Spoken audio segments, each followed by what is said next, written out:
Welcome back to DBN's The Diplomats, where you're doing part 2 of our interview with our champion, Mordio.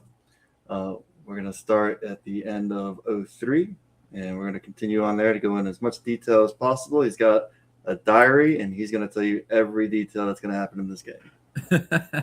Tell us about this winner. Thanks, Keith. I'm excited for this part in particular because we're going to be getting into the rise and fall of FAR, and I think this was probably the most fun part of the game to me, even when things weren't always going perfect. So yeah, I mean, after we ended last time with Ezio giving King Red Belgium, and this is where it just so happened that Gordon and Ed are moving back on Munich. And Ed reaches out to me in winter. And this time, I think he's learned from when he started the EFR chat. He talked to me first, and he's feeling out, how do you feel about Gordon? Yeah. How do you feel about Gordon? And he's talking about FAR. And, of course, with what just happened to me, I'm super enthusiastic about this, and I'm trying to show that as visibly as I can. And Gordon is not very active during this phase.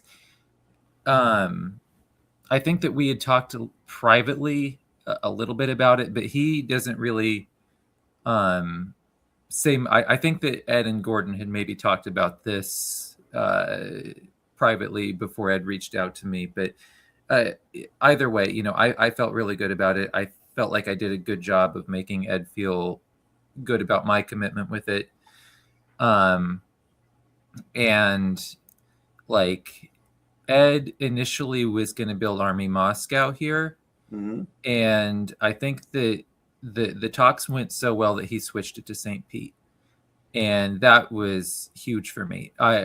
Not like what a bad feeling for Ezio here, giving 2 builds away and getting 2 builds that do not help him in any way, shape, or form. Yes, this was huge for me. We have Ed doing that build in St. Pete, and offering me Munich,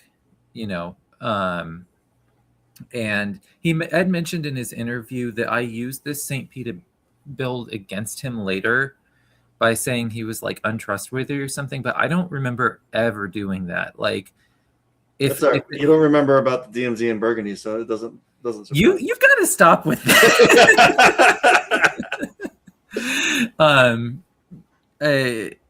So I don't think I did that at like ever to anyone. I don't know what he was Burgundy or St. Petersburg. The Burgundy, I'm confident. I mean, do you want another hour on Burgundy 1901? But no, I think if anything, I mean, I might have tried to take a little credit for like making Ed feel good enough to do this St. Pete build instead of Moscow, but I don't think I ever tried to use. I mean, I don't. In what context even would I use it against him? So I didn't quite understand that comment in his interview, but I love this. I was super happy about it. And then King Red, I unmuted him, so that's a start. And he's understandably not wanting to share any detailed plans because he's worried about me leaking something to Ezio. I don't think he needs to worry about that. Ezio's in the doghouse with me at this point. I'm not telling anything to Ezio, but I understand his caution, and his line with me is like, I'm not going to trust you until you convoy out of Clyde, and then I'll trust you. And I'm like, well, perfect, because that's what I want to do now, And I still, if FAR had not happened, things would have gotten a lot trickier.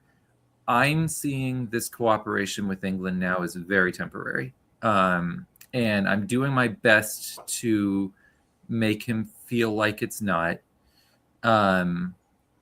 But for me, I have a high value on alliances and relationships where nobody has really lied or stabbed yet. And I understand that everybody will, and they just haven't because they're further away from me. But, uh, in my book, Russia and Austria, both their hands are clean with me. And I'm going to give them one chance, and I'm going to be very giving in terms of my press and, trying to be a team player. Or at least I feel that way. I know it has some annoyances with it, and we'll get there. But that's my number one until something goes wrong the first time is my attitude with it. And then with Ezio, I think this is where we stopped yesterday. He's saying, this doesn't have to be the end. I'll still try to make it up to you. But the way he has it, there's not much he can really do to make it up to me. And so my request to him was like, don't have 2 units on Burgundy at the end of spring, because if you're going to do that, I have to convoy back. And if you don't, then I feel a little more comfortable not doing it. Of course, I'm doing it anyway. And he's also, I mean, it's about time. I've been, I know Ezio probably doesn't see it this way, but I feel like I've been a little too, trying to just, like you said, one enemy at a time. And I think this is a phase of the game where I need to mature past that. And FAR enables me to do that. I mean, I can kind of mess with England and Germany both at the same time for a while. And the fleet in Edinburgh, I did not ask King Red specifically for that, but we were having talks where it's like, okay, now we need to work together. And he's like, you don't want to see an army. And I'm like, I don't want to see an army.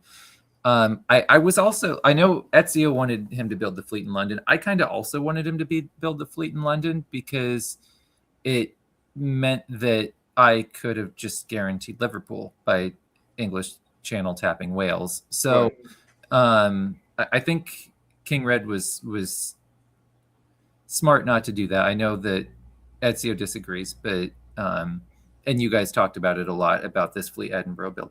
I think, as much as we've been fighting, I want to give credit to King Red here. I think that both the Sweden disband last year, or in spring, and this fleet Edinburgh build here are both gambles that he knew he needed to take in order to win. And I think that they were the right decisions for him in both cases. Now, I think that he probably should have been a little bit more skeptical of me, and I of him, as we go through, and as far as what to do from there. But I think that was the right call for him. Yeah, it turned out really well for him. But disbanding Sweden in the spring is some trust. Yeah, it was huge for him, because otherwise he would just die slowly, because then Ezio would still have reason to keep fighting him. And I thought that was very wise from him. I squabbled about the press around it, and whether the balance in FG, and whether Ezio should push for it, and whether I should be allowed to push against it, and yada yada. But for King Red, absolutely, he should be doing that. So yeah. And so we can go into spring. All right.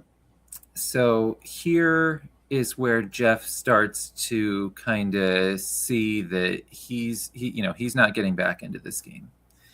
And so he writes to me and he says that he will help me win in the end if he doesn't get any offers from Gordon fast, because his time's kind of running out. Yep. And because things are in such flux now, it happens to come at a time where I say I want to play this turn much closer to the vest than I had been, because I've been oversharing with Jeff a lot, because my trajectory had been very straightforward up until this point. But now, there's the question of, am I going to try to work with England? Am I going to try to work with Germany? And there's the whole FAR, which I don't think is quite visible to everybody else yet. And so it will after spring, but during spring. Right. And so, Jeff understands it first, but he does keep coming back and like asking me questions and needling me. And he's like, well, the fact that you're not telling me things tells me something's up. And I'm thinking I can kind of get away with, even if you get suspicion just off of me going quiet, it could just be the suspicion of me masking whether I favor England or Germany. And it doesn't necessarily have to point back to FAR right now.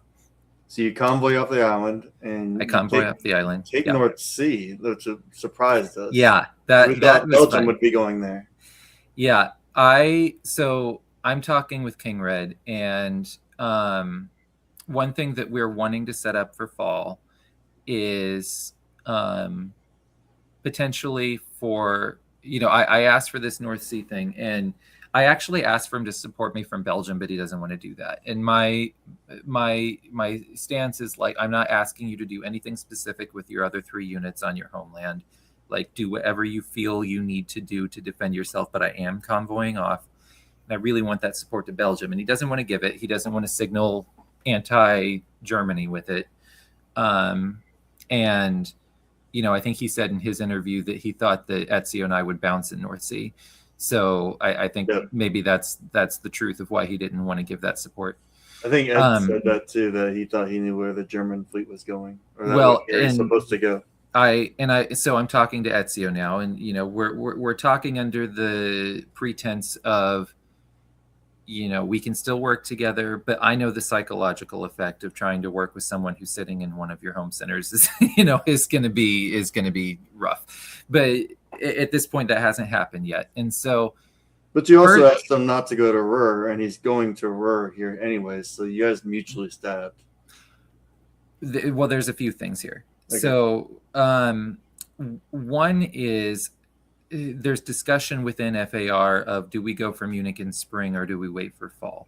Initially, I wanted to wait for fall because I thought, based on my past negotiations with Ezio, that he would still want to be prioritizing Scandinavia and that Denmark wouldn't be moving south.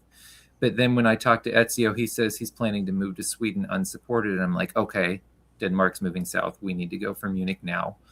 The other thing is, I'm talking to him about like, okay, we can still work together against England. And I'm arguing in favor of him moving Norway to North Sea. Like, I'm trying to get him to do that to keep England out. And he doesn't want to, and he's arguing against it. And I think that, I don't really care so much whether I succeed in the argument, but it tells me whether he's doing it or not. And so I feel pretty confident I can get in because he doesn't want to do it. So that's kind of why I ended up deciding that it was worth a shot. And he tells me he's putting in the support for Burgundy to Belgium, but he says, don't tell me whether you're taking it or not. And I'm like, okay, I won't. And he tells me as well that King Red is saying that he's moving to Clyde and to the Channel, and that he doesn't care if Germany takes Belgium from him. So like, basically pitching that King Red is still just on the anti-France kind of warpath, and I won't let France get anything. This came at a time where like King Red wasn't active with anybody the entire day. So I was suspicious that Ezio either made it up or that it was like old, like from before King Red and I were starting to talk. So, but King Red and I had enough talks before the end to feel comfortable with what we were doing. And I didn't know about Wales to London. Basically, I was saying like, if you lined up that way, where your fleets are in Edinburgh and London. We could do this like forced dislodge from North Sea in the fall, and that could be really cool. But I understand that like you don't want to tell me your tactics because you don't want me to be able to just outguess you and still keep attacking you. So like if you feel comfortable enough, do it, but don't tell me you're doing it, just whatever you want to do. And if you don't do it, it's not the end of the world. So I was very happy to see that he was willing to take the chance on me there. I can't believe that he agreed to let you in the North. You think he would want North Sea as England? Well, like he said in his interview, I think he thought Ezio was going there. So Gotcha. I think that's why he was. Felt safer. Yeah. Yeah. But we can go to fall. I think when he sees that I go to Munich, I think alarm bells need to be going off for him. The FAR is starting to work, and I don't know how much the rest of the board appreciated how stable FAR was going to be after spring. I think it didn't really set in until fall.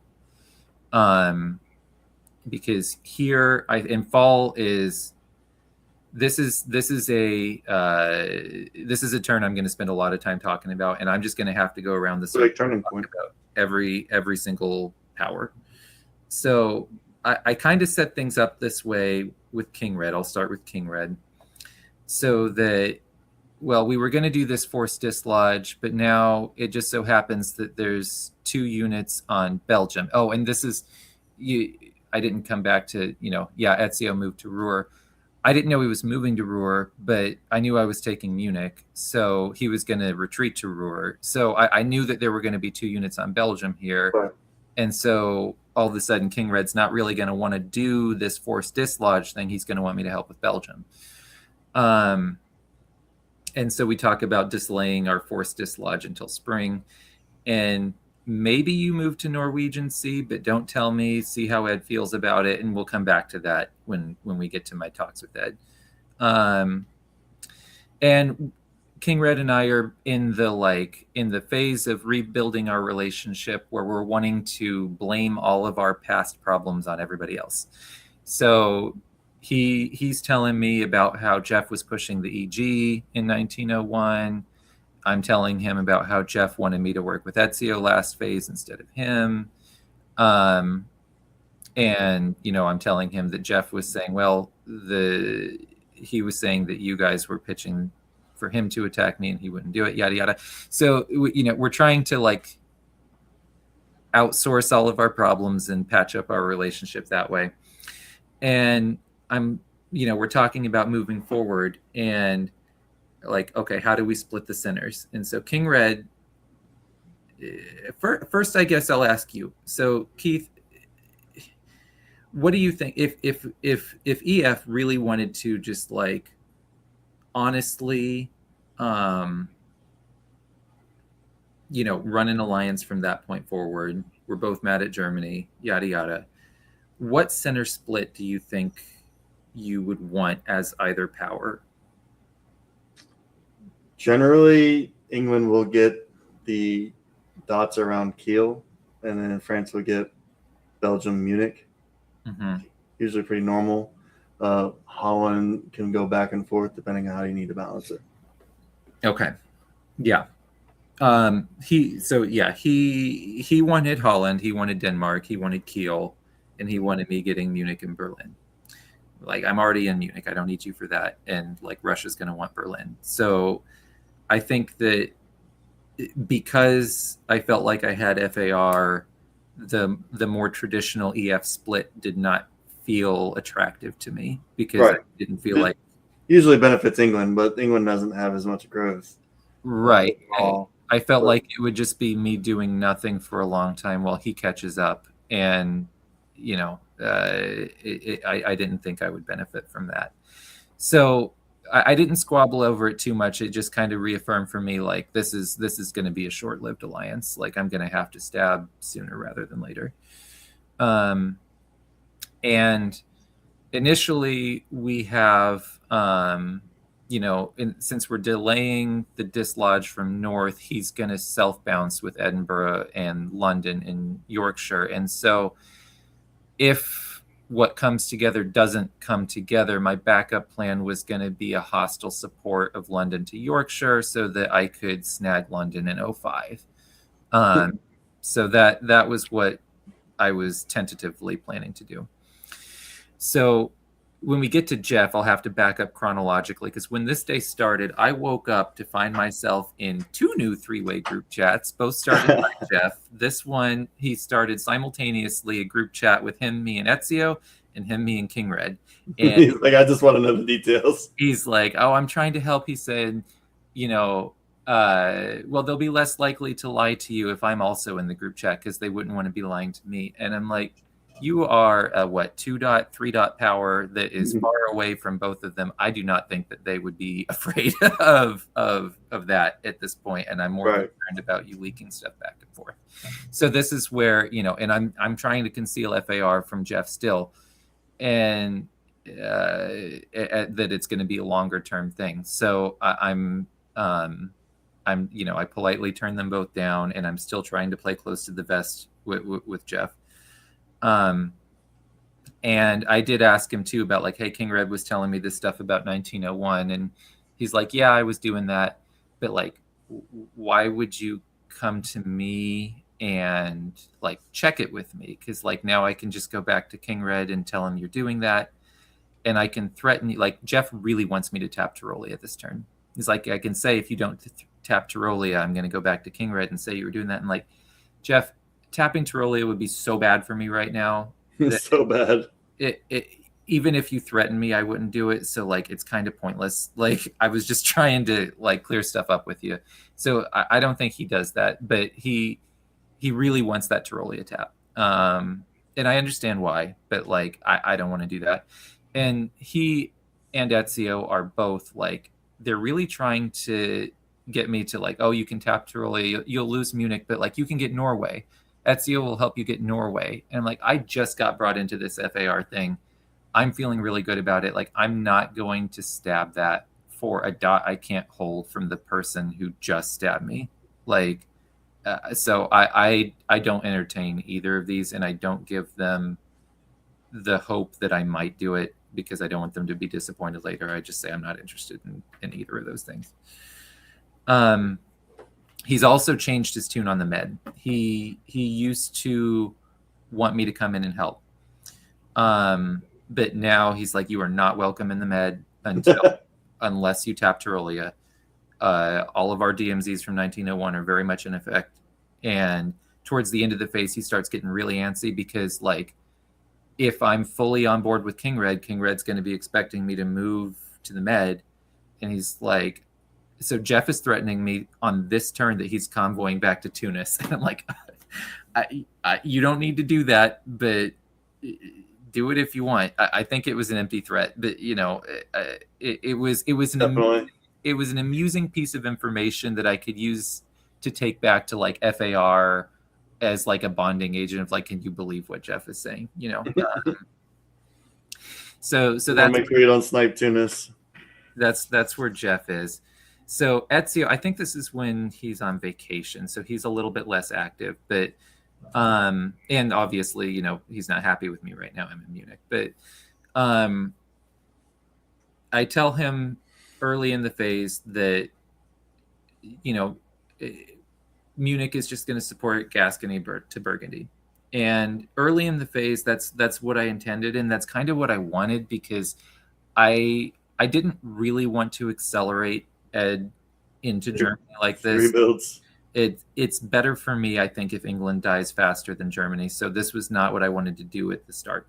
So the Munich to support Gascony to Burgundy, and I was telling him I was going to tap Holland, because to me that basically says Belgium's available, without explicitly saying it. Like, you can bounce North Sea with Kiel, you can put 2 on Belgium. So that's, I wanted him to feel like he could go get it, because I did still want him to end up with it instead of England. At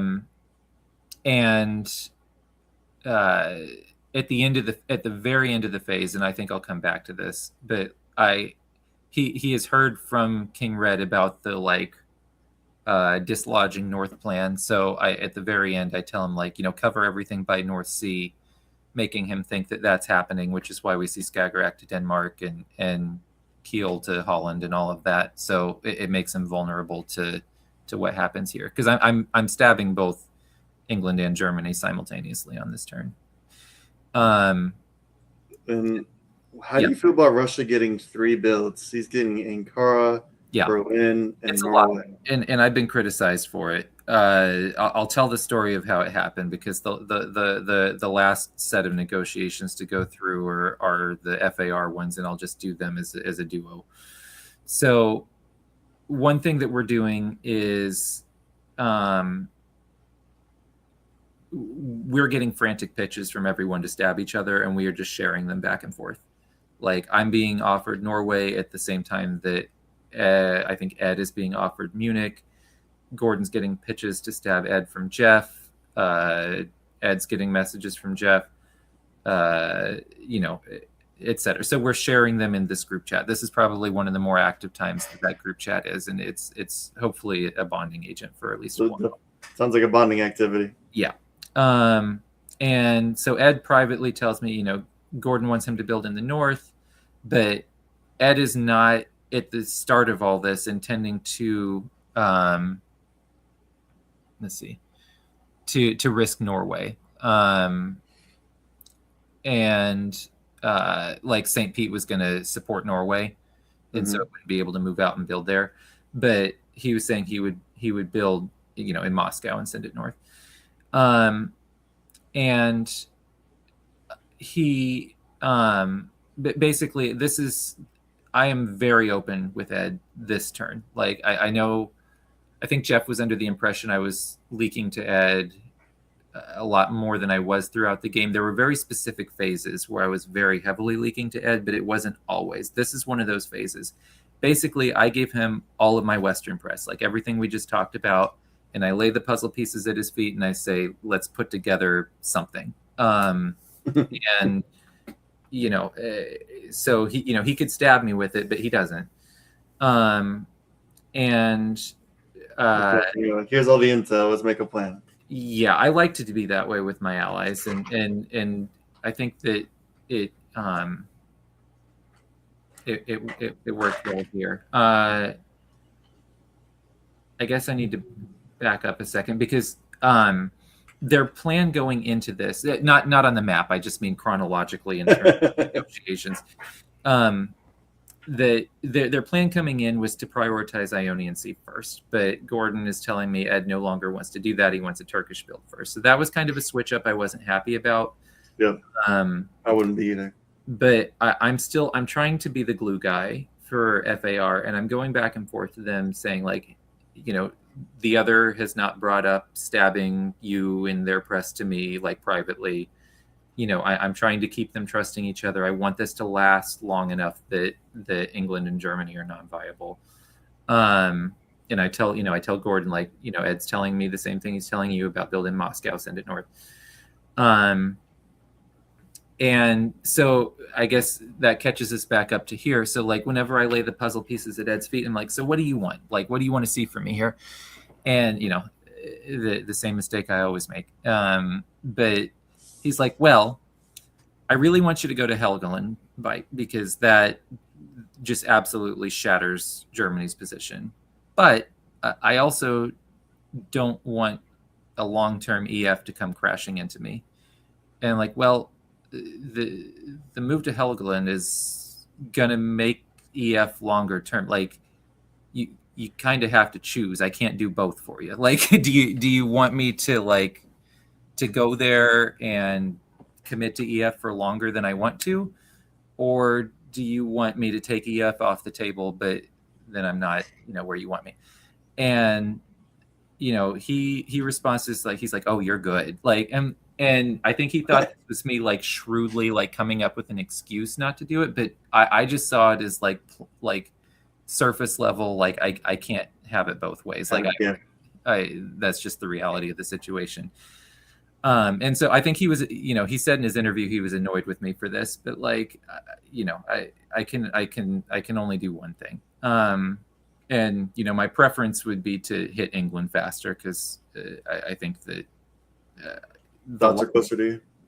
The dots are closer to me, and the longer I wait, the more likely Ed's going to be able to use them against me. Yep. And so we talked through some options, and then we enthusiastically land on. He's like, "Wait a minute! I have a message from King Red from last night asking me about Norwegian Sea, and we hadn't settled that yet, but I could just let him in, and then if you go to Liverpool and Edinburgh, you'll get one of them." And you support me to Berlin. He's like, I think that's a fair cost. That's a fair cost for me letting England into Norwegian Sea, don't you think? And he's like, you know what? I'm just going to do it. I'm just going to put in the Silesia to Berlin.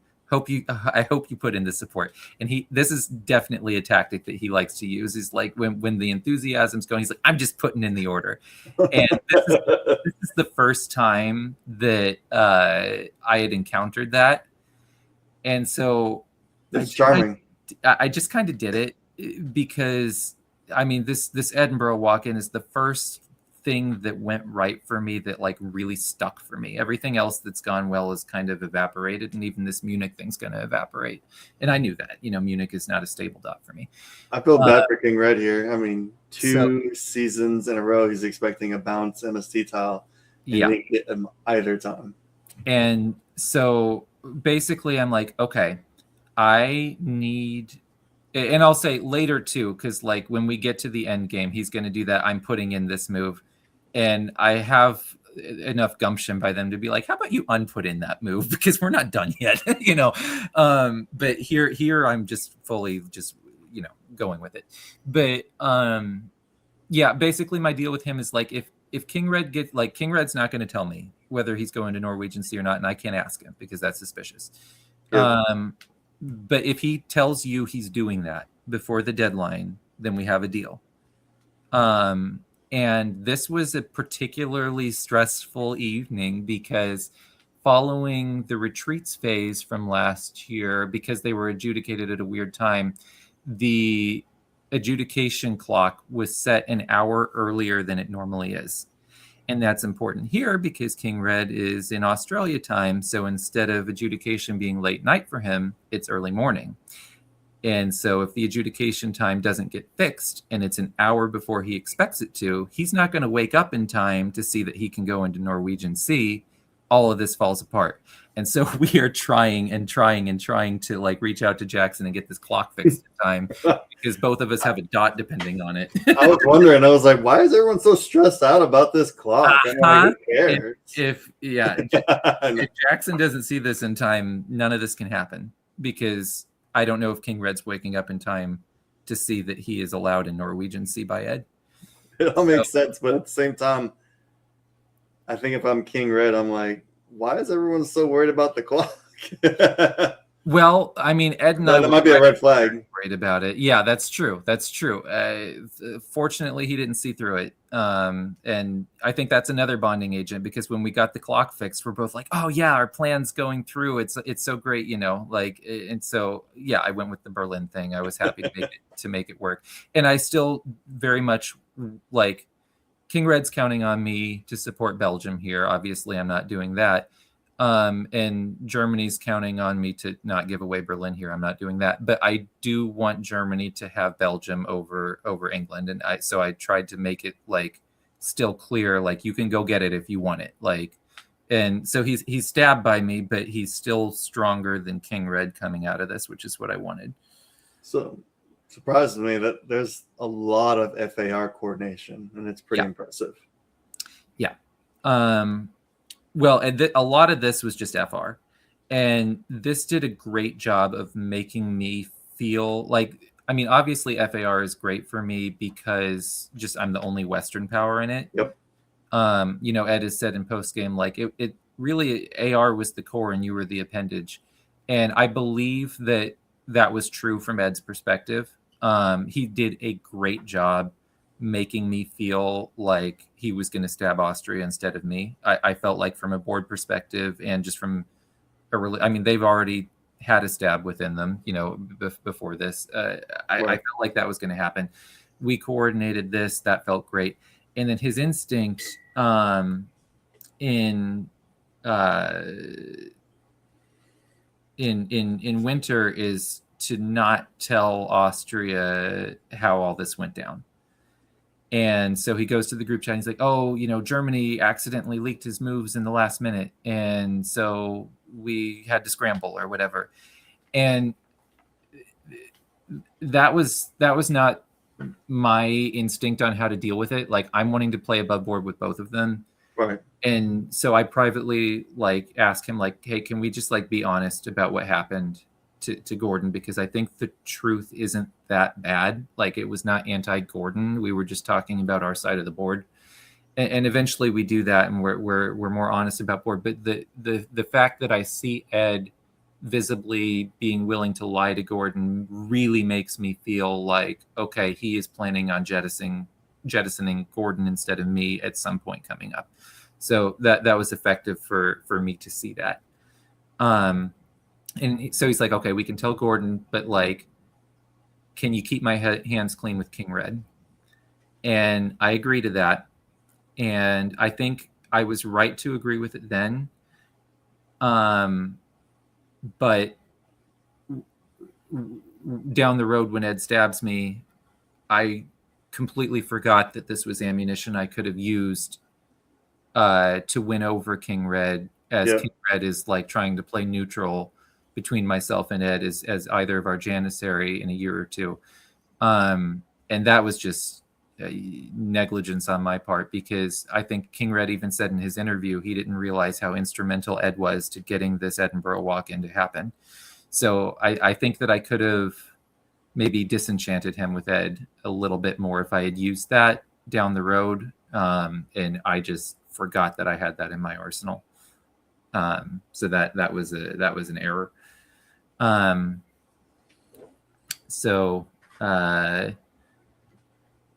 We can go into winter. I think the important thing that happens here is two armies. Yeah. So King Red, I know that's been talked about that a lot. So I didn't know. All I have to talk about during this phase is King Red. So he actually took the stab very well. Somehow, surprisingly, he reacted better to being stabbed than when I had been honestly attacking him every phase up until now. So maybe I should have just been stabbing him the whole time. But so he's pitching himself as a janissary against Germany. And he says, initially he's saying that it starts off as a survival deal, and then it kind of morphs into wanting to be a junior partner in an alliance, because it starts off as I want to live on 2 dots to I want you to move south and I want all my home centers. And I basically say, I believe that I can forcibly take 1 home center from you. And so if you try to defend them both, I will put all my units into doing so. If you let me have 1, I'll put the rest of my units on Germany. And he wants to live on 2 dots. Basically, my thinking is 1 dot at home, 1 dot over in Norway, Denmark, something like that. And so my rationale for the army is, I don't know for sure. I just stabbed King Red. I don't know for sure what he's going to be disbanding. And I suspected, Norwegian Sea coming off is pretty obvious. I thought he would want to keep North Sea and Clyde. Right. And if he keeps North Sea and Clyde, that Brest army has a free convoy into Wales. And that was, I think, my primary motivation for the army build in Brest, is thinking that London was coming off, Fleet London, because I thought that he would expect me to be building a fleet and not an army. And so he would take the Fleet London off. So that was just a missed guess there. Also, you have to remember, I've spent 4 years stuck in this 2-army purgatory, and I finally graduated it. So I think emotionally I'm just hungry for armies right now, because also one of my armies is in Munich. That's not going to live forever. No. Primarily it was, maybe I can get that convoy to Wales if he takes the wrong unit off, but he does the right thing here and he keeps both fleets. And doing basically what I said, which is like, you can walk into Liverpool and I'll let you live in London and we'll try to get you something else somewhere else. Seems like a pretty good plan. So You ready to go through? Yeah, for sure. So for 05, in FAR chats, and maybe this is a mistake, I agree to let Ed take the lead in managing King Red and how he fits into our tactics against Germany this year. And I think that was a mistake. I think I should have been more active with King Red. Another thing is like, Ed's line is like, we've got to get you into, like, what's best for me here is just sit in Munich, go for Belgium. Like the Kiel move is good for FAR, not so good for me personally. But I want to, I want to be, I want to not get myself into trouble by frustrating them so much that they stab me for that reason. But it should have sent off alarm bells that Ed's like, Austria is going to want Munich. You have to get out there because Austria is going to get impatient. Austria wants Munich. Gordon's not really pushing for Munich at all. And I talked to him about it and he's like, I'm more thinking about Italy right now and how, things are going in the South. I'm not in a hurry for it. But Ed's like, oh, Austria is really going to want Munich. And I think that was, Ed's putting his plan in, and this year ends with a stab on me. And so I should have started to see that as like a sign that something else is going on. But I didn't see it for that. And I'm just wanting to like be a good ally right now because I was really happy with how last year went. I'm getting Liverpool now. Like I feel like I can afford it. So none of us expect, as far as I know, for King Red to get into Denmark here. And so he didn't even expect it. The plan was for King Red to still be in North Sea and fall and to tap Holland, and then retreat to Norway. So he would be living then in London and Norway, and we would still get a Holland tap out of him in fall. So, but obviously we have to shake that up with him landing in Denmark. Another thing that Ed is doing that really keeps me placated is, well, first of all, after in the pseudo apologetics after what we did last season, where we kind of left Gordon out, he's like, okay, but I'm giving Gordon, I'm giving you Constantinople next year. He said, he says that, and then already by spring, he's like, I'm actually not doing that anymore, which I'm not happy about because I'm like, he's huge. Ed is huge, and I'm counting. Only growing. I'm counting A plus F dots at this point, and I'm like, I am in a hurry for Gordon and myself to get to a point where if Ed stabs either of us and forms a coalition of the smaller powers, that Gordon and I can stand alone as soon as possible. Yep. So I'm not happy that he's not getting Constantinople, but he's also, Ed is talking to me about maybe I let Banana live this year. This fall turn is the one where, we see that Banana is janissarying actually for Jeff and keeping him alive in Ionian, like with his dying breath. And Ed and I have conversations where Ed is saying like, maybe I don't take Smyrna. Maybe I just let him keep doing that. And then Austria can never grow. And that's what he should have done. He can do about it. And so I think that's happening. So that's why I'm so willing to like take these risks, because I think that's where we're going. I think that he's expecting to kind of keep me on side and stab Austria.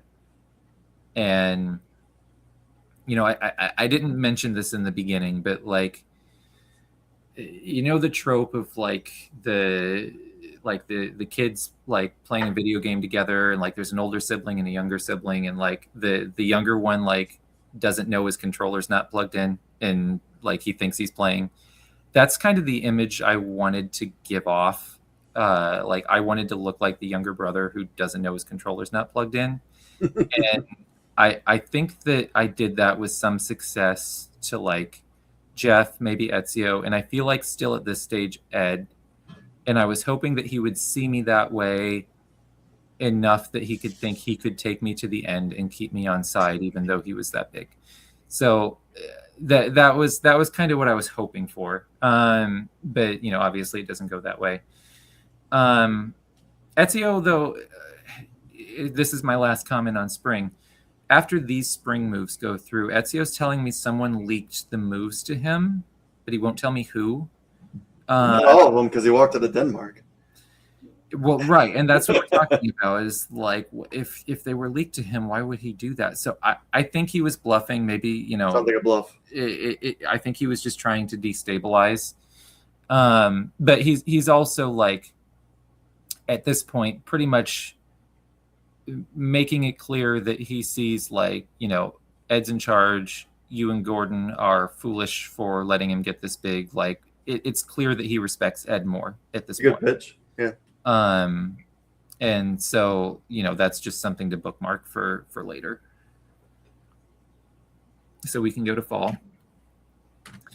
So this is, there's so many fake plans and fake plans in this phase that this is a lot. So I'll start by what Ed tells me is happening. So Ed tells me Ezio is going for Kiel, and he's expecting Sweden to support Skagerrak to Denmark. Therefore, that ensures he is not tapping North Sea. So I am free to support Kiel to Holland, and that will work. Unbeknownst to you, Ed is arranged for North to get tapped. He's arranged for that, and he's arranged for a lot more. So he also tells me, he's doing the Norway support Sweden support Denmark. He's telling me Silesia support Berlin support Munich. So that's what he tells me is happening to start with. So I talked to King Red, and I'm like, okay, Fleet London can do anything, just don't tap North Sea, don't tap English Channel. And I mean, when you look at this position, what can Fleet Denmark do to help FAR if he's acting as a Janissary for us? Not much. Like, all it really needs to do is live in Denmark so he can have his two dogs. Pop Skagerrak. It can pop Skagerrak, but then like bringing Norway down. I guess force Norway to Skagerrak. Okay, I didn't see that. That's a good point. That would have freed up a lot of pressure off of you. I'm sure Ed did not want to do that, but I didn't even see that. That's a great call. The way I saw it was, but after that, they're useless. Yeah. So I don't know if he would have gone for that, but the way I saw it was like, as long as he doesn't do anything against us, like, I just tell him to support Kiel. I don't say that Kiel is holding, but basically it's like, I know that your fleet's going to be safe. Excuse me, because Ed's supporting it. So even if Ezio goes for it with 2, you'll be fine. I just need you not to move, not to tap me. Just support Kiel. And Ed tells me that this is what King Red's going to do. And so Ed and I are talking. He's not committing to whether or not he's going to kill Banana this phase. But he knows, Banana's supporting Ionian Sea. And if he lets Banana live, he thinks he can smooth it over with Gordon afterwards. This is all just stuff he's telling me. I've asked him after the game. He said he only seriously thought about letting Banana live in spring. I don't think he seriously considered it in fall. Right. So, and he's like, oh, I want you to build Fleet Marseille so you can get to the south, so that when I stab Gordon, Jeff doesn't just get everything. Like, he's prepping me like it's going to happen, like a stab on Gordon is going to happen, and that's why my guard is so down here. So I'm getting concerned for Gordon, because I don't like. This is a low grade for you. I remember this because you lost Kiel, you lost your alliance with AR. Yeah, you got bounced out of Belgium, and you got a Raider in Gascony. Yeah, which, if Ezio had any malice, your game is done. Yeah. I guess I'll make the general comment. I meant to make it at the start of this.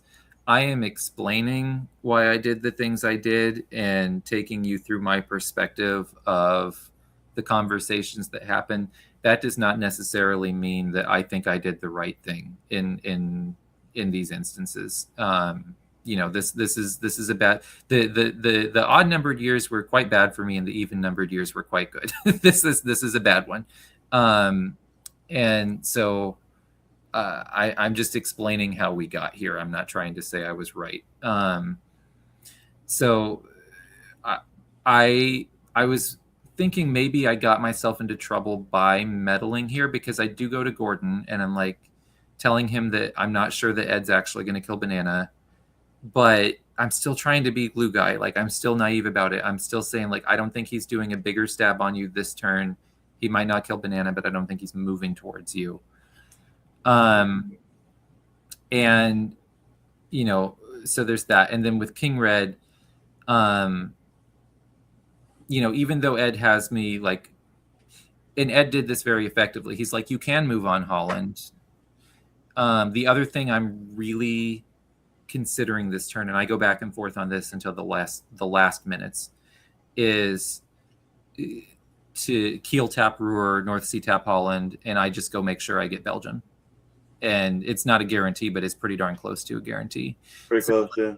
Do I want to take the safe bet, just grab Belgium and sacrifice Kiel because I'm not going to, you know, keep it long term anyway? Or do I want to swing for the fences and get greedy and make the ball in play? And Ed had me comfortable enough. He didn't tell me to do it, but he, you know, he told me that the cards were, you know, that everything was lined up that I could do it, and I fell for it and I went for it. And so I was kicking myself, less so for being stabbed, because it's the first, like, up until this point, like, everything with Ed and Gordon has been really above board with me. I was more kicking myself for not just like taking the sure thing and making sure I got Belgium. And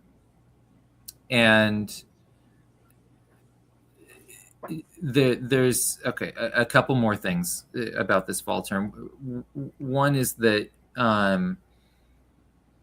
Jeff is telling me that about like what's come up in Ed and Ezio's interviews, which is like Ed is the fake plan. I don't know which one's the real fake plan and the fake plan, but the fake plan for Ezio is like the Ed's going to walk out of Sweden, right? And the Ezio will support him to Denmark. And I go back to Ed with this, and I'm like, hey, like, I'm hearing that is the fake plan for Germany that you're walking out of Sweden, or is the fake plan for Germany that Sweden's supporting Skagerrak to Denmark?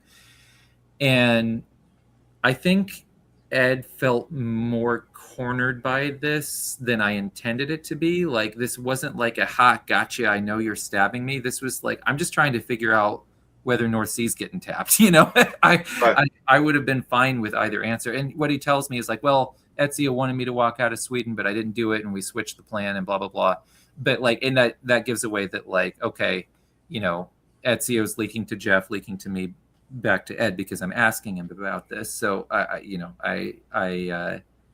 do create a bit of a mess that way, but it's a mess that works out for me because it gets him to not cooperate with Ezio here, and that is worth it. So even if it was an accident, that was a good thing. And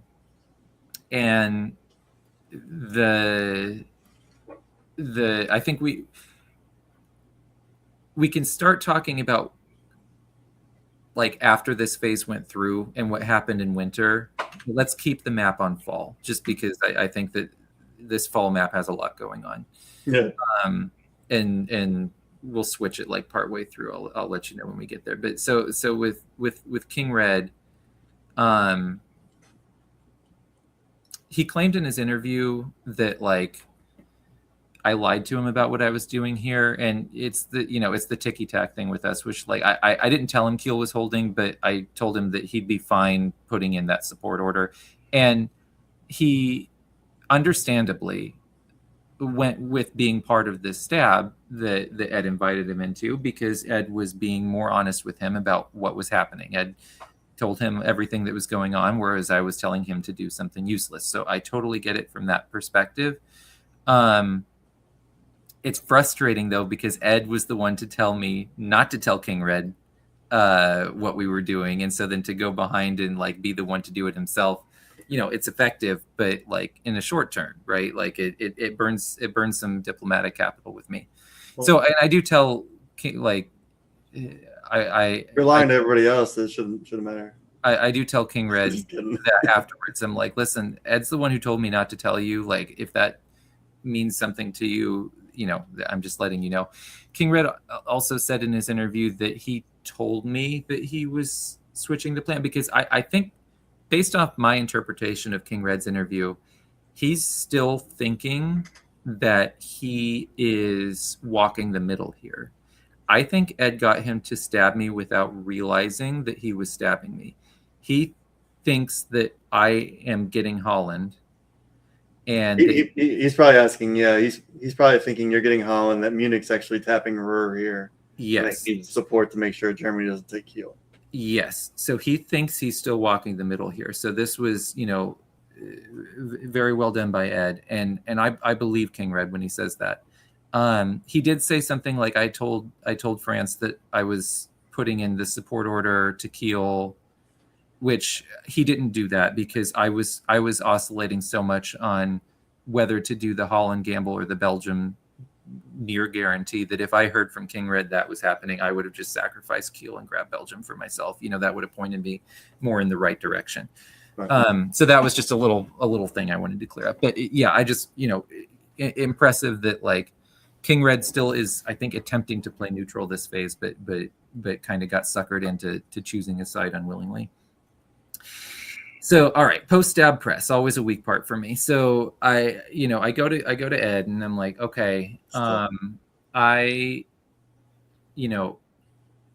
far in this game when Ezio or King Red has stabbed me in some way, and I ask why, the answer I've gotten has felt like either it's dishonest or if it is honest, it's really unsatisfying. So like, please don't do the same thing. Like, please tell me what really happened here. Like, this is your chance to like, I know that you can manage it effectively. And then he just, from my perspective, totally whiffs that assignment, and he'll probably disagree with that. But he tells me, well, when we were setting up the plan for Holland, you didn't ask me to backfill Kiel. And so I thought that meant you were secretly working with Germany and wanting him to get a center. And I didn't want to ask about, can I backfill? Because that would have come off as suspicious. And so I'm like, that answer to me was not satisfying. I feel like that could have easily been resolved diplomatically if that was true. Right. Right. Well, what do you think about this? That's a moveset conversation that's real easy to have. And then whenever I go to Gordon and I ask what happened, Gordon says, well, Ed called me 45 minutes before adjudication, and Ed told me that I know all of France's moves. I know all of Germany's moves. I think we can do this. I want you on. I mean, everything Gordon said in his interview. If you do it, then I'll give you Constantinople. Yada, yada, yada. And I'm like, gold star. Like, you are the first person in this game who actually told me, I feel like, what actually happened. And this really, really endears me to Gordon. Like, I feel like maybe he gets away with stabbing so much because he's so much better at smoothing it over afterwards, in my experience. Like, yeah. So I felt like, okay. Brutally honest. He doesn't want to schmooze you and tell you yes pleasantries. He's just going to be like, this is just what happened. And I couldn't pass up. I think a whole chain of things start happening here separately that start bubbling up, that I feel like even though Ed like pulled off this masterful thing where he had, I think, every player on the board thinking something different was going to happen. Like Jeff and Banana thought Banana was going to live. Ezio thought he was getting the Sweden walkout. I was thinking that it was the Sweden support Skagerrak, Denmark. King Red thought that he was still playing the middle. Like, I guess Gordon, got brought at the end, but like, he pulled this off. But in the way he did it, I feel like this is when his control started to slip away, because he just got too big and he got away with too much. And so a lot of stuff starts bubbling up. So Jeff comes. People starting to feel manipulated. Jeff comes to me basically saying, my units are yours. And this is when he births the idea for that Lepanto. He doesn't tell me that's exactly what he's doing, but he's like, I'm going to collapse my position. Austria is going to get big enough to stab Ed, and then Ed's going to throw to you. Like, this is a very intentional plan that Jeff came out. I can take no credit for it other than keeping Jeff happy enough in the first 5 years that he's willing to do it. And So Jeff hatches this plan, and he gets to work on it.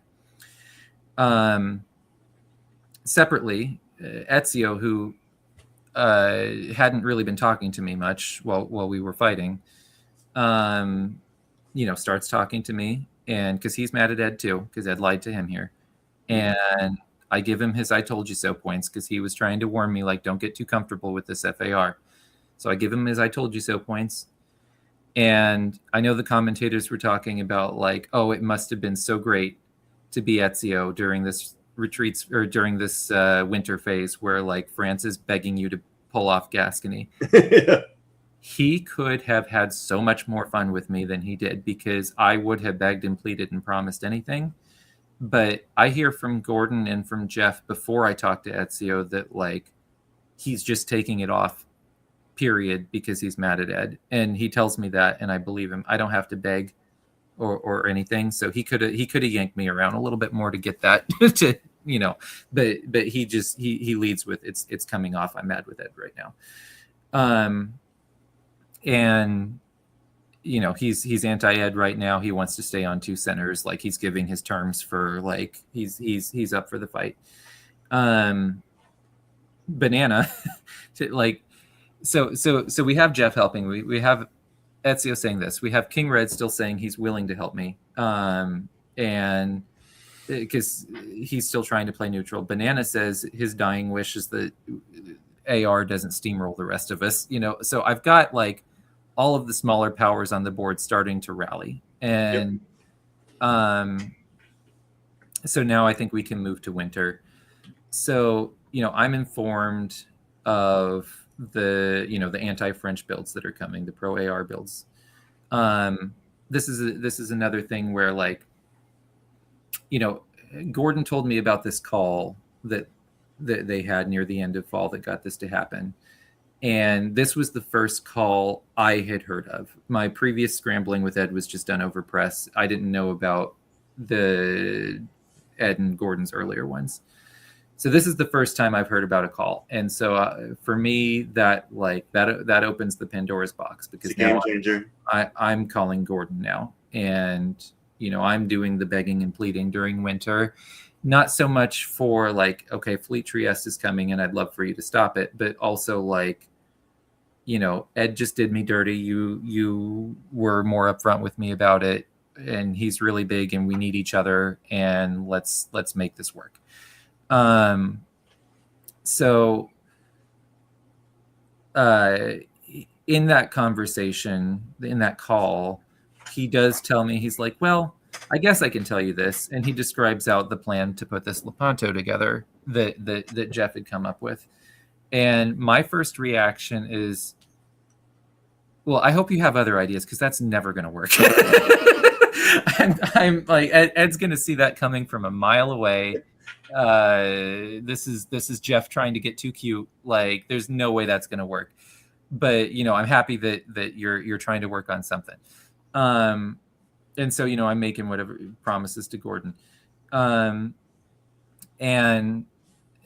then in the middle of the board, Jeff and Ezio and Gordon, more so than myself, the talk started with the 3 of them without me, are talking about setting up a stab against Ed, involving, like, Ezio getting Berlin.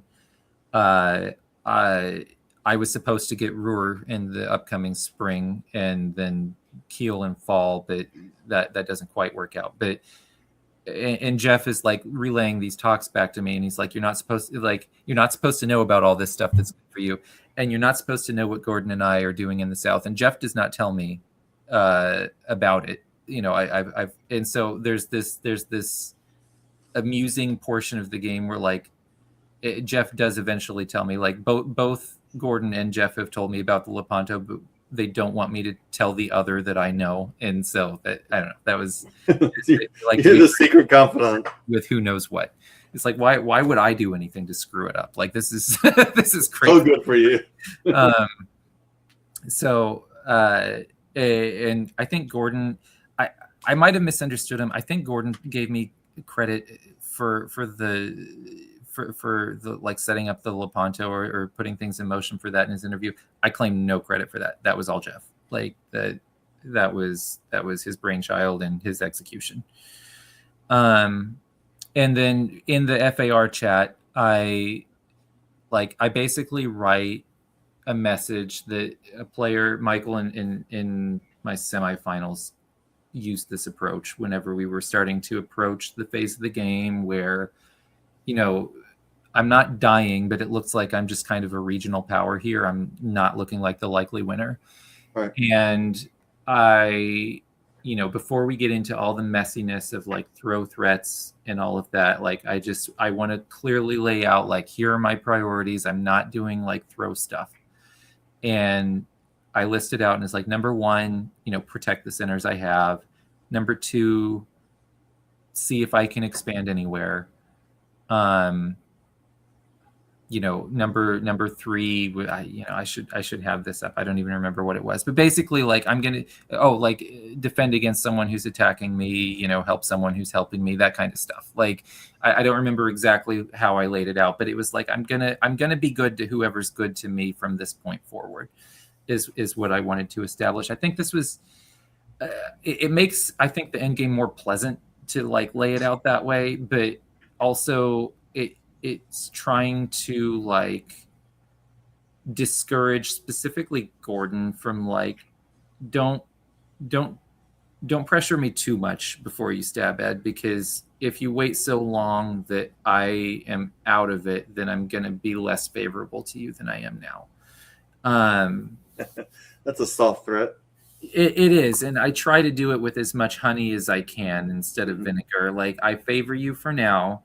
I don't know exactly where the line is.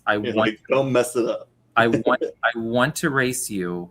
If you can make that happen, even if I'm the underdog, but like, you're the smaller one right now. Like, if you're gonna not do anything about Ed until I can't be in it anymore, then it's probably, what's the point of me helping you later, is kind of the way that I put it. And he took that well. He didn't take that, poorly.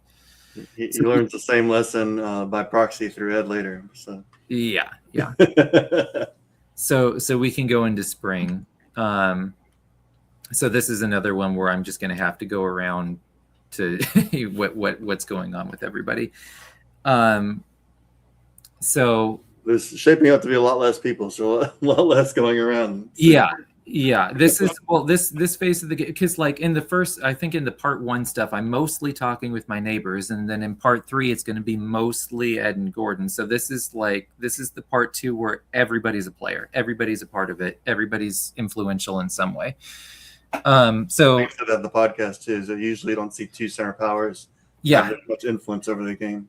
So this is the turn that I'm really frustrated with myself, because King Red stabs me here, and I believed him coming off of last turn that he still thought he was playing the middle. So what I worked out with him was like, okay, you still get to live on two centers. I still want to let you do that. I'm not going to make you do anything anti-Ed. I know you want to play the middle.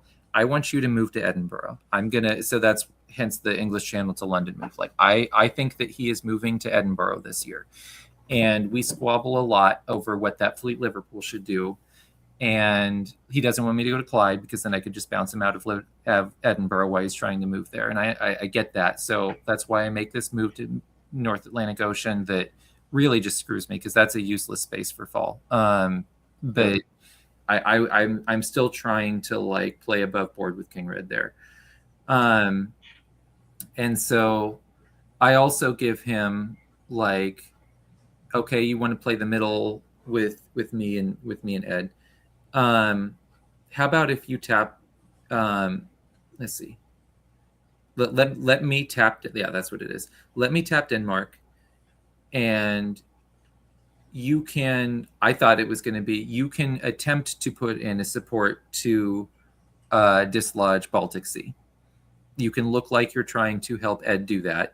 Yeah. And I will tap you so it doesn't work, and now you still keep us both happy. Like that was what I thought was going to happen.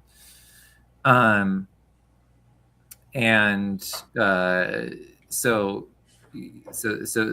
that's the King Red stuff. Ezio wants to stay on 2, and this plan is coming into place where he's either going to get Kiel or Berlin in the fall, and he's going to keep Holland. And so I thought that meant I can walk into Belgium. And I think in his interview, he's like, France doesn't respect my wishes at this point. I thought I was complying with what he said he wanted in order to stay on side. So that was, I guess, a miscommunication. I thought that living in Holland plus Kiel or Holland plus Berlin was what he was looking for. So that was the Ezio side of things. Maybe you just want to make sure you had him for sure before you gave him up. Yeah, because especially with what happens in Ruhr, like there is some uncertainty to it. So I think that maybe he didn't want me to be counting that as one of his two. So with Ed, I'm asking for a Norwegian Sea DMZ. And I'm like, hey, you have that Fleet Baltic Sea that you can use an excuse to Gordon if you want to like keep from escalating with me. He doesn't immediately commit to that. And he wants to keep it vague. Ed tries to conduct this war preserving his relationship with me in terms of like, I'm not going to lie to you. I'm going to tell you when I'm attacking you, lies by omission, way less kind of stuff. And so he it just ends up happening that, no one went to Norwegian Sea, but that's because he got King Red to stab me and I lost North Sea. So, so that's the Ed side of things. So Gordon tells me Ed is pressuring him to go to Piedmont, but he's not going to do it. And the plan, like I said, from this coalition of me, Gordon, Jeff, Ezio, was to get me into Ruhr in spring. Right. And there was a lot of talk about, Gordon wants to save face with Ed to set up for a fall stab. And I'm not going to compromise that. I know he's got to do stuff.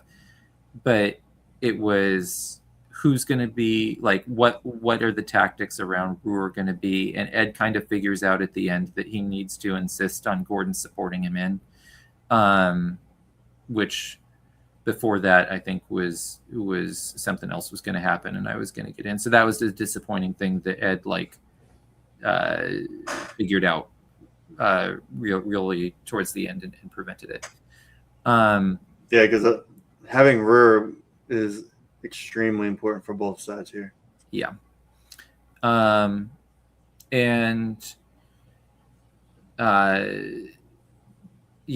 in the retreats phase, Ed is still like he's trying to get me to get Jeff to retreat to Tunis, which like I'm not going to do that because I know what's going on. I have a long call with Jeff where we talk about like the whole game up to that point, and he kind of discloses to me all the stuff he had been doing that I never found out about that I had referenced before. And I also want to give Jeff credit because this North Sea retreat going to York instead of Edinburgh was, I think, such a better choice than Edinburgh would have been because it puts that pressure on London. It kind of makes Ed have to support London in fall. And it opens up my options. And I don't know if I would have thought of that without Jeff. So this is what I was saying at the beginning. Like he's a really valuable ally whenever it comes to the tactics and tactics. Stuff. So I have many times kept someone on one or two just for their tactical knowledge. Yeah. So that was great from him. And I think that Ezio is on side with me now. And I think the commentary is like, okay, it looks like Italy is janissarying for Austria. It looks like England is janissarying for Ed, and it looks like Ezio is janissarying for me. I think that the Ezio for me is very tenuous and temporary. I think he was mad at Ed about 05, but in general, he respects Ed's game way more. Right. And I definitely can see why he would.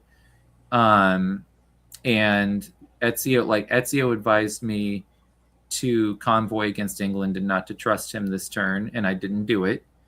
And I got stabbed by England, so I'm looking a little bit even more the fool. So I'm like, even if Ezio is helping get one over on Ed right now, he's kind of just pissed off at everybody, and it's not like he's in my camp or something. So I need to be careful. about that moving forward. So that's all I have on spring. I think we can go to fall. So like I said, you do convoy to Wales. I do, and I get a lot of flack for leaving Burgundy open here. But I feel like I need England to die, and there's that. There's also like, I am so confident that this Lepanto thing is going to happen that I'm willing to take the risk because we've been talking about it for so long, and I don't tell Jeff or Gordon or anyone what I'm doing tactically. Like, I'm letting Gordon believe that Burgundy, there's enough of a chance that I'm covering it. Like, he doesn't know I'm convoying. Right. He would think, Picardy to Burgundy or something, like to make that walk in a little less tempting. So like, yes, it is open, but to give up all of what we'd been working on to attempt a Burgundy walk in that may not work, I felt like was enough of covering it diplomatically that I could get away with it. And so Gordon is like telling us Ed stuff too throughout the phase. Like, he's told me that Ed is supporting London with North Sea, which enables me to have the convoy as an option. Could have been a trap. It wasn't a trap. You make this move to Clyde. And I, yeah, that's because, and that's because I want 2 units on Edinburgh for the fall. I'll talk about, there's a call with Ed at the end of the phase that kind of impacts that. But I just wanted to mention with this convoy to Wales, there was a good chunk of the phase where, unbeknownst to me, I had that convoy landing in Irish Sea. And I always, anytime I'm convoying, make sure to like pull up a sandbox and make sure the moves go through quickly, because always check your convoys. Like, if that convoy did not land, whew, what a terrible thing that would have been for me. Like, it's so easy to misclick. So so always check your convoys. Big that's my thing. So the other thing is, and I guess I'll get to the call. So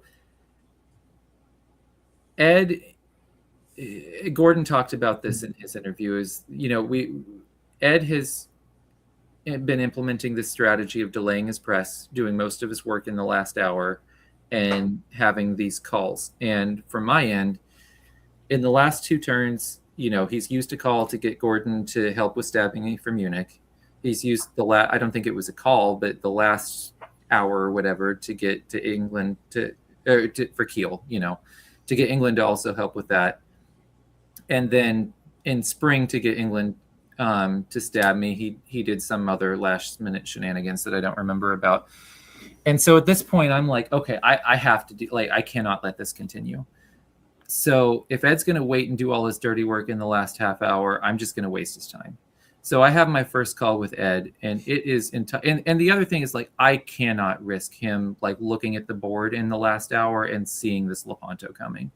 Right. So I call him with the goal primarily of just like having this meandering conversation of like, we're at war now, but geez, it sure would be nice if we could work out a way to like get rid of the Ezios and the King Reds of the world so that it's just us. And if we need to move away from each other later, we can. And, and then it just this meandering conversation through, what like, a great plan for you. The tactics. I mean, let's look. I mean, I could cover Edinburgh, and maybe I don't have to. And well, I think King Red probably wants you to support London. All of and then talking about Norwegian Sea and like, oh, do you want to, like, just this meandering conversation. And it's like, we're not changing moves, but I am not letting you look at the south. I'm wanting you to look at the north, and I'm wasting his time. And I don't think it felt like that to him in the moment. It was his first time really talking with me, and I don't think he had a baseline. And this is where the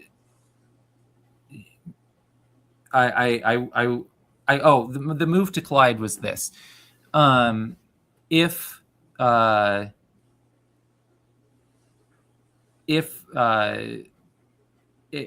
Ed and King Red, like there was something about like I was worried about if the convoy didn't land or if they went for the channel or some set of circumstances where like King Red either gets to retreat to Wales someday or I have to worry about Liverpool, and also, you know, are there going to be 2 units on Edinburgh? That was why I decided that. But anyway, so we have this conversation and it lasts until adjudication time happens. I make sure not to let it end before that. And we stay on the call afterwards, and I'm still acting like I don't know what's going on. So as the turn comes up, I'm still on the call with Ed. And I'm like, so you have to fake a live reaction. I'm like, that's amazing. Yeah, I did. And I'm like, oh, good. I landed my convoy into Wales. Isn't that cool for me? And he's like, Austria just stabbed me. And then he leaves. And so I'm like, okay. So right now, because like I had thought in spring that like my hands were going to be dirty in the stab too, because I thought I was going to be in Ruhr, but here I just like I wasn't really moves wise a part of it. So I my hands are clean for now. Anyway, so he sees the stab, he leaves. And let's see, where am I in my notes? I've got my diary up on the other screen so I can make sure to keep up. Yeah, so he calls back a few minutes later. I think he like messages Gordon like some, you know, throw threats or whatever. In this time, he calls back and he's like, "You're gonna win. I'm gonna disband a Northern Fleet. We can piff another one in spring if you want. I want you to build in Marseille an army, and I think he wants it to go to Piedmont, but I'm not going to do that. Yep. And you know, and he starts a group chat with Ezio, and saying Ezio wants to help you too. You know, put Ed in Munich and have me backfill something, and like, so he's pivoted now, and his you know, he and later on he does ask me like, did you know about it? And like a year or two later, I do tell him, yeah, I kind of play it down. I'm like, well, I thought it might happen, but I didn't know for sure or whatever. But I was, you know, pretty confident about it. And I definitely didn't tell him that I was wasting his time. Like that because there was genuine, like we needed to talk about being able to move away from each other. And I didn't trust either Ezio or King Red to be on my side when it came down to it. Like I've been kind of singing the same tune to Ed, and I'm going to continue singing it when we get into part 3 of like, I want the small fry gone. Like, that's a priority for me. So, we can end off with winter. And so I do smooth over Army Marseille with Gordon, and I'm like, I'm not going to Piedmont. I have to cover Burgundy. I think I can, you know, that's fine. Because we say this is bad for Gordon. It's like you could just pummel the center. There's nothing you can do. Yeah, and a lot of this is like throughout the year leading up to it, I'm like, we're working up to having a lot of years left with just 3 major powers, and it's almost like being in like a Western Triangle or something in the beginning again, where instead of neutrals we have smaller powers, and there's 3 of us. And I do not want to end the game in like this 3-way, everybody's doing tit for tat stuff, because I'm not good at that and I'm not experienced with that. Like, I want an ally. So you've seen how I played. Like, I am not afraid to tie one hand behind my back if it keeps an ally on side. Yep. And the sooner you stab Ed, the more I will do that for you, to make it as close of a race as we can manage and to keep each other on side. And so that, you know, that's kind of the things we're walking into this with. And like Ed offers me, like in the spring, convoy me to Norway. He offers me convoying out of Kiel to Livonia, and like maximal stuff that would get Gordon to back off like right then. And, you know, Ed's saying, oh, we're wed to your victory. And I'm believing it at this point, but I'm still wanting to keep Gordon on side. So like I run this stuff back to Gordon, and I'm like, Ed is telling me that he will do this stuff for me. You know, I'm not going to take it. Let's come up together. And Gordon and I spend so much time trying to solve the puzzle of like, how do we keep the race balanced enough to keep us both engaged in it. In the winter, and this continues into the spring and the end game, and we'll get to that in part 3. And I think I'll just end this one by saying, like, I'm really trying to talk to Gordon and get him in the frame of mind of establishing Ed as like the final boss, for both of us. And we are about to do something that is extremely difficult to do. We are about to be attacking Ed Sullivan and keeping it stable and not getting mind controlled by him. And even though I'm saying this, we both get mind controlled after this, and do things we shouldn't, even though our guards are up and we know it. But I'm trying to establish, like, we've all seen the boards where everybody's surrounding him, they've got him dead to rights, and the next turn they all just walk away. And I don't know how he does it. I haven't been in a game with him before, but I know he will be throwing everything he has in his arsenal into making that happen.